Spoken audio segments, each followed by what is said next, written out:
안녕하십니까. 예배를 지나 삶으로 우리 신앙이 나아가기를 소망하면서 오늘도 인사드립니다. 2월 마지막 주 화요일입니다. 오늘 우리가 함께 나눌 본문은 요한복음 7장입니다. 37절부터 52절까지 말씀을 같이 읽어보겠습니다. 명절 끝날 곧 큰 날에 예수께서 서서 외쳐 이르시되 누구든지 목마르거든 내게로 와서 마시라. 나를 믿는 자는 성경의 이름과 같이 그 배에서 생수의 강이 흘러나오리라 하시니 이는 그를 믿는 자들이 받을 성령을 가리켜 말씀하신 것이라. 예수께서 아직 영광을 받지 않으셨으므로 성령이 아직 그들에게 계시지 아니하시더라. 이 말씀을 들은 무리 중에서 어떤 사람은 이 사람이 참으로 그 선지자라 하며 어떤 사람은 그리스도라 하며 어떤 사람은 그리스도가 어찌 갈릴리에서 나오겠느냐. 성경에 이르기를 그리스도는 다윗의 씨로 또 다윗의 살던 마을 베들레헴에서 나오리라 하지 아니하였느냐 하며 예수로 말미암아 무리 중에서 쟁론이 되니 그 중에는 그를 잡고자 하는 자들도 있으나 손을 대는 자가 없었더라. 아랫사람들이 대제사장들과 바리새인들에게로 오니 그들이 묻되 어찌하여 잡아오지 아니하였느냐. 아랫사람들이 대답하되 그 사람이 말하는 것처럼 말한 사람은 이때까지 없었나이다 하니 바리새인들이 대답하되 너희도 미혹되었느냐.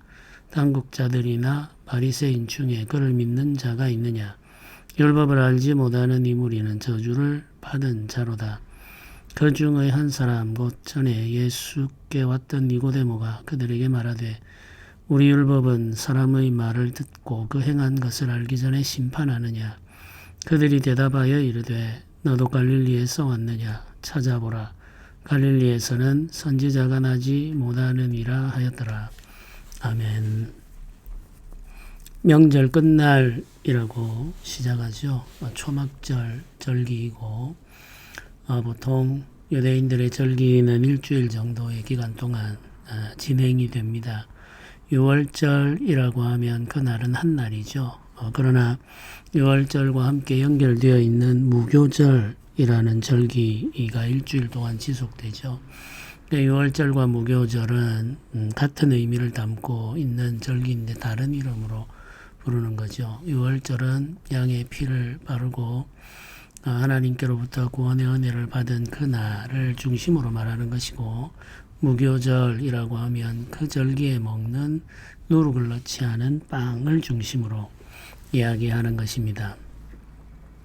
당시 유대인들이 예루살렘에 와서 절기를 지키게 되는데 일주일 동안 예루살렘에 머물면서 절기를 지키게 됩니다. 초막절 절기에는 특별한 의식이 행해졌는데 그것이 실로암 연못에서 물을 길어와 제단에 붓는 의식이었습니다. 이 의식이 언제 시작되었는지 우리가 조금 살펴볼 필요가 있겠죠. 모세가 기록한 오경에는 이런 의식에 대한 설명이 나와 있지를 않습니다. 제단에 붓는 것은 포도주죠.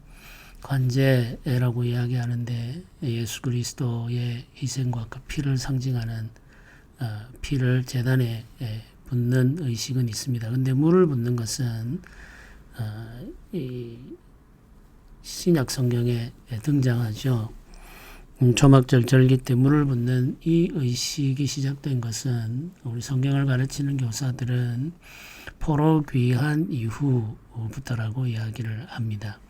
포로 귀환 이후 성전을 다시 건축하고 그 성전을 중심으로 신앙생활을 하게 되었을 때 선지자들, 예언자들의 예언의 말씀이 이루어질 것을 바라면서 성전 제단에 물을 붓는 의식을 시작했다 이렇게 봅니다. 예언자들의 말 속에 등장하는 생명샘, 생명의 물 이런 표현들을 이들이 생각하면서 그 예언의 말씀이 성취되기를 바라면서 이 의식을 시작했고 그때부터 계속해서 이 의식이 중요하게 전해져 내려온 거죠. 그 의식이 지금 이제 행해지는데 명절 끝날 마지막 날에 이 중요한 의식이 행해지는 겁니다. 그러니까 초막절에 있어서 가장 중요한 시간은 실로암 못에서 물을 길어 와서 제단에 붓는 이 의식이 행해질 때인 거죠. 네, 이때 모여서 모두 함께 기뻐하고 메시아를 통하여 이루어질 구원을 바라고 소망하고 함께 감사의 노래를 하나님께 올려드리게 됩니다. 그런데 이 의식이 행해질 때 예수께서 서서 외쳐 이르셨다 이렇게 말합니다. 서서 외쳐 이르셨다는 말은 큰 소리로 사람들을 불렀다는 말이죠. 네, 그들을 부르면서 하시는 말이 누구든지 목마르거든 내게로 와서 마시라. 나를 믿는 자는 성경의 이름과 같이 그 배에서 생수의 강이 흘러나오리라. 이렇게 말씀하셨다는 겁니다.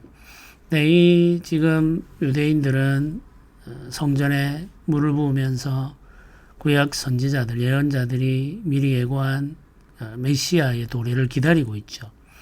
그 의식이 진행되는 현장에서 예수님께서 큰 소리로 말하고 있는 겁니다. 누구든지 목마르거든 내게로 와라 이렇게 말씀하십니다. 내게로 와서 마시라. 나를 믿는 자는 성경의 이름과 같이 그 배에서 생수의 강이 흘러나오리라. 성경의 이름과 같이 이렇게 말씀하셨죠. 구약 예언의 성취가 지금 이루어지고 있다 이 말씀이죠. 지금 이스라엘 백성들 유대인들이 하고 있는 이 의식은 구약 예언의 성취를 바라는 간절한 기대와 소망을 담고 있습니다. 그런데 그 구약 예언자들이 미리 예고한 그리스도 메시아의 임재는 이미 이루어졌죠. 그들 가운데 예수께서 와 계시며 예수께서 그들 가운데에서 생명의 역사를 보여주셨습니다. 그들에게 필요한 것은 예수께 나와서 예수로 말미암아 구원의 은혜를 누리는 거죠. 근데 이제 더 이상 이런 의식은 필요하지가 않습니다. 이 의식이 가리키고 있는 주인인 예수 그리스도가 이미 그들 가운데 와 계시기 때문에 이런 의식을 반복하여 행할 것이 아니라 의식의 주인이신 예수 그리스도를 영접하고 그분 안에서 은혜를 누리면 되는 거죠. 우리가 이제 예배라고 하는 것은 형식과 내용으로 이루어져 있습니다. 형식도 중요하고 내용도 중요하죠. 근데 형식은 내용을 담을 때 의미와 가치를 가집니다. 내용이 없는 형식만 있게 되면 그건 이제 형식적인 의식이 되는 거죠. 생명이 없는 껍데기가 되는 겁니다. 우리가 형식을 가볍게 취급해서는 안 됩니다. 형식이 허물어지면 내용을 담을 그릇이 없어지는 거죠. 그래서 형식은 필요합니다. 네, 형식은 형식 자체만으로는 가치를 가질 수가 없습니다. 형식이 담고자 하는 내용이 담겨 있어야만 됩니다. 예배는 하나님의 임재를 담는 그릇입니다. 그 예배의 형식은. 하나님의 임재가 없는 예배의 형식만 지속되고 있다면 심각한 문제가 있는 거죠. 본질이 빠져버린 껍데기만 남는 겁니다. 우리의 예배가 이 당시 유대인들의 절기와 같을 수 있다는 사실을 우리는 알아야 되겠습니다. 우리가 하나님께 나와서 드리는 이 예배, 그 예배의 형식이 어떻게 갖추어져야 되는지를 살펴볼 필요가 있겠죠. 그 형식 속에 담겨져 있는 의미가 무엇인지도 진지하게 생각을 해야 합니다. 네, 그 형식 속에 담겨야 할 그릇은 하나님의 임재입니다. 하나님의 임재, 하나님의 영광, 그것이 예배의 본질을 규정하죠. 그리고 우리가 그 예배를 통하여 하나님의 임재를 경험하고 그 하나님의 임재로 말미암아서 우리가 새롭게 되는, 변화되는 죄의 종으로 살던 사람들이 예수 그리스도의 종이 되고 죄의 욕망을 추구하던 사람들이 하나님 나라를 추구하게 되는 이런 본질의 변화가 일어날 때 예배는 예배로서의 의미와 가치를 가지게 되는 거죠. 우리 예배가 진정으로 참된 예배가 되고 있는지를 알려고 할 때 형식과 내용 두 가지 측면에서 살펴볼 필요가 있습니다. 형식이 제대로 갖추어져 있는가 하는 거죠. 그리고 그 형식 속에 담겨야 할 내용이 마땅히 담겨지고 있는가 하는 것도 우리는 중요하게 보아야 합니다. 예수님 당시 유대인들은 초막절 절기를 지키면서 형식들을 잘 갖추어 왔습니다. 말씀에 기록되어 있는 소망을 그들이 일으키기 위해서 그 소망을 눈으로 보게끔 하는 의식들도 잘 마련되어 있었죠. 그런데 이 의식은 진행되고 있는데 그 의식 속에 담겨야 할 내용은 경험이 되지 않는 겁니다. 하나님의 은혜, 하나님의 임재, 심지어는 메시아의 도래에 대한 소망, 그리고 이미 오신 메시아를 알아보지 못하는 그들의 어두운 영적 상태를 보면 이들의 종교는 이미 형식만 남아있는 빈 껍데기에 불과하다는 거죠. 요한복음은 이미 예수님의 가르침을 통해서 이 당시 성전 생활이 심각하게 부패했음을 증거하고 있습니다.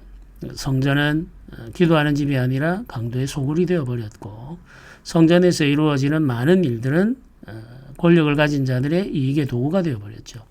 이렇게 본질이 훼손되어진 의식들만 남은 채 계속해서 반복되고 있는 거죠.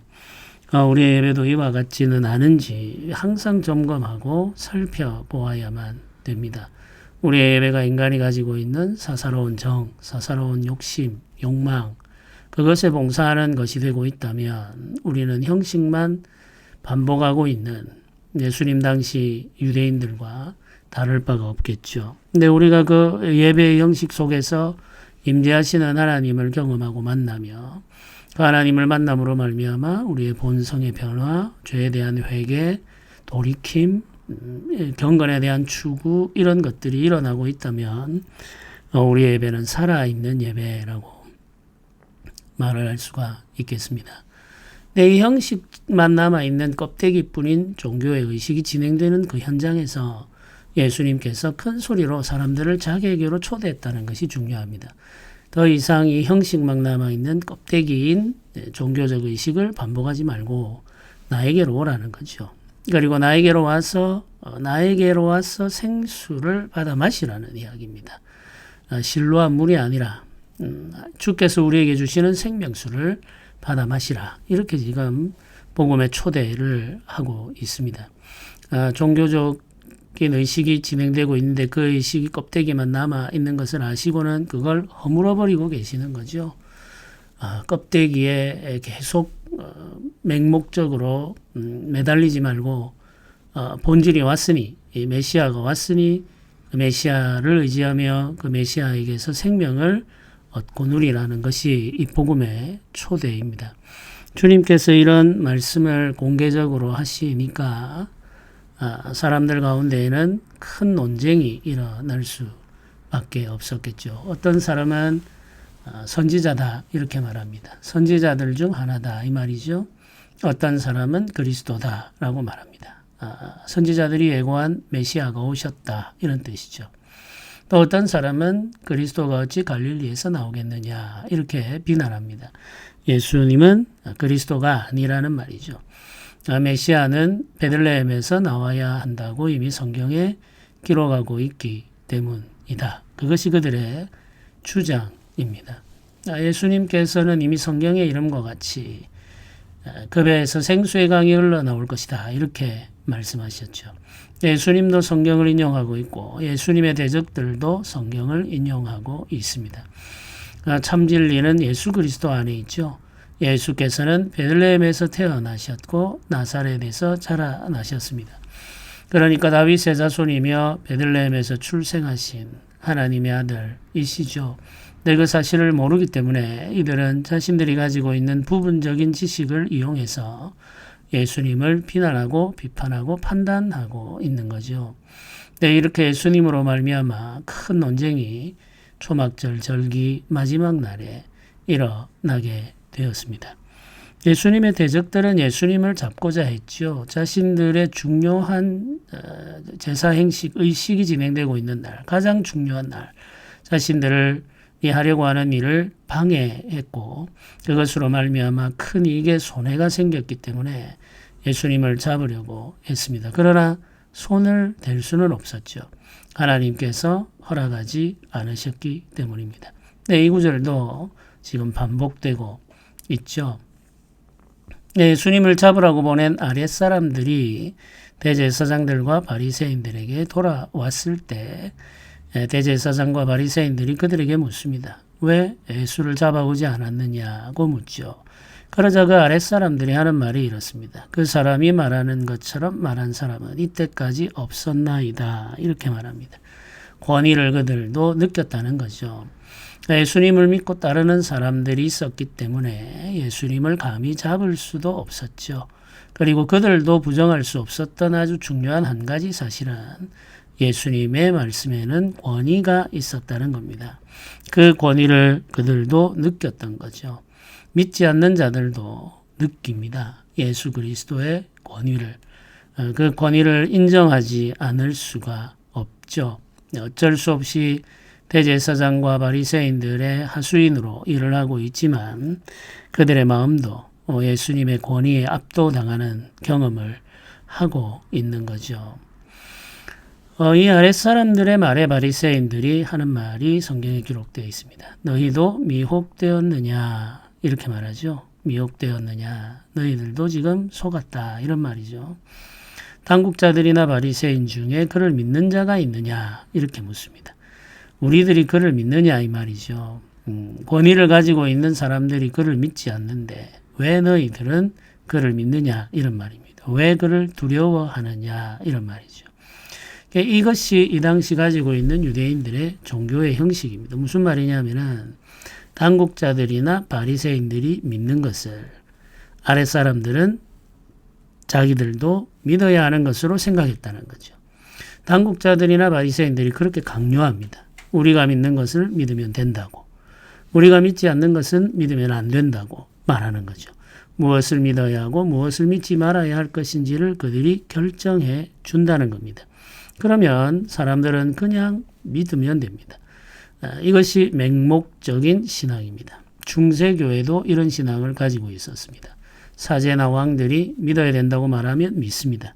믿지 말라고 말하면 믿지 않죠. 하나님의 사람이라고 말하면 하나님의 사람이라고 생각합니다. 마귀의 종 이단이라고 규정해버리면 그들이 이단이라고 받아들입니다. 성경을 진지하게 읽고 검토하면서 기도하는 중에 하나님께서 주시는 분별력을 구하지 않습니다. 그저 당국자들이나 사제들이 결정해 주기를 바랍니다. 굉장히 잘못된 신앙의 모습입니다. 누가 하나님의 사람이냐? 무엇이 하나님의 뜻이냐? 그것은 우리가 각자 찾아서 알아가야 됩니다. 성경을 읽고 기도하는 중에 하나님의 뜻을 분별해 가야 되는 거죠. 그 책임은 우리 모두에게 각자에게 주어져 있습니다. 그 일을 누가 대신하도록 하신 일이 없습니다. 제사장이 그 일을 대신하지 않으며 왕들이 그 일을 대신하지 않습니다. 우리 각자가 그 일을 해야 합니다. 왕이나 제사장들 혹은 사제들이 하나님의 뜻대로 행하고 있는지 항상 살펴보고 분별해야 됩니다. 그 분별의 책임이 모든 신자에게 주어져 있는 거죠.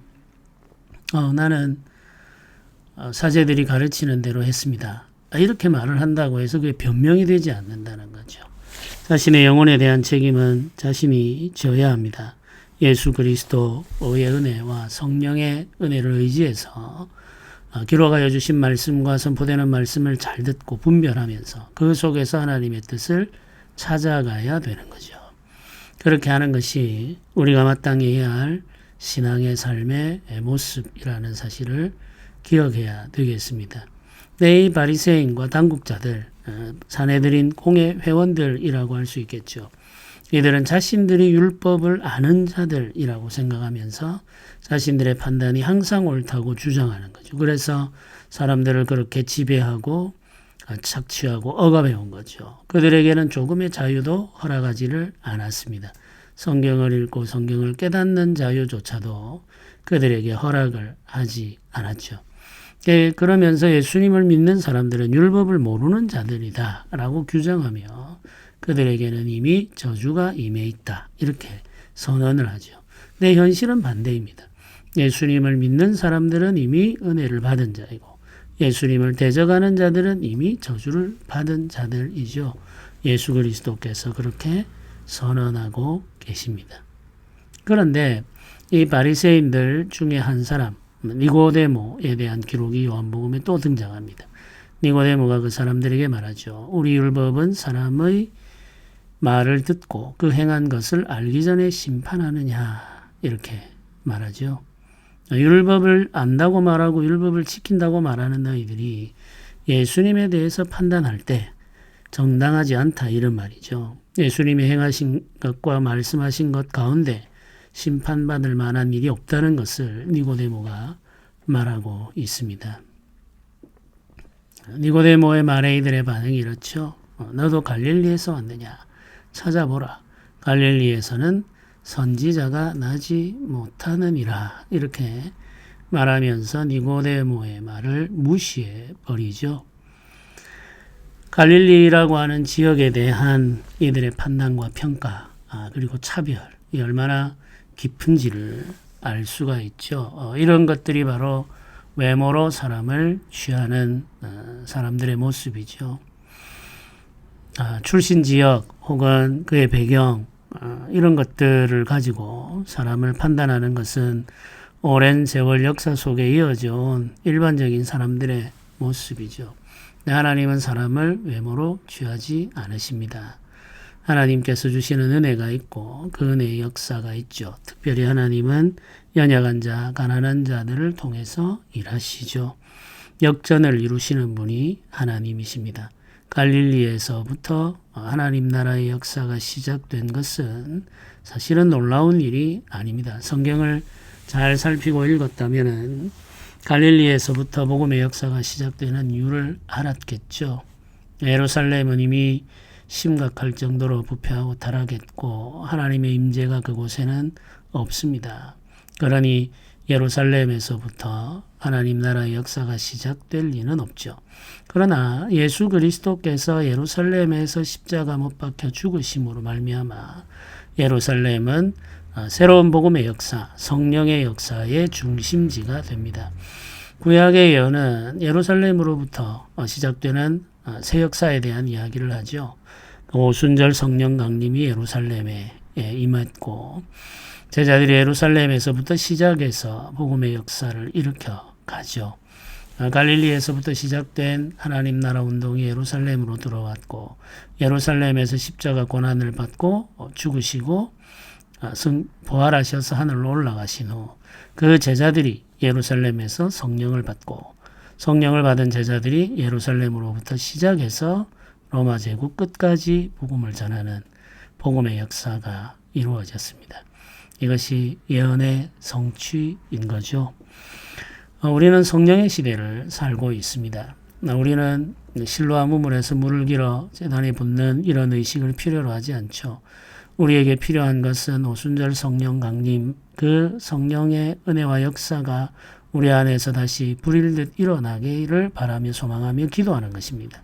말씀을 읽고 말씀을 붙들고 기도하면서 성령의 역사, 성령으로 말미암은 부흥, 심령의 회복을 간절히 바라고 소망해야 되겠습니다. 그것이 우리의 예배의 본질이며 기도의 본질이죠. 성령께서 우리에게 임하셔서 십자가 은혜를 밝히시고 우리의 본성을 회복하시며 새롭게 하시는 은혜를 오늘도 경험하며 살아가기를 주님의 이름으로 부탁드립니다. 같이 기도드리겠습니다. 은혜로우신 하나님 아버지 감사합니다. 우리가 주 예수 그리스도 은혜로 말미암아 구원받았음을 믿습니다. 성령이 우리에게 임하셔서 우리를 새롭게 하심도 믿습니다. 예배하는 자리, 기도하는 자리에서 주를 만나게 하시고 주의 주시는 은혜를 경험하게 하시며 주로 말미암은 변화를 이루어가게 하여 주옵소서. 날마다 거룩해 져가는 우리가 되기를 소망합니다. 감사드립니다. 예수님의 이름으로 기도드립니다. 아멘.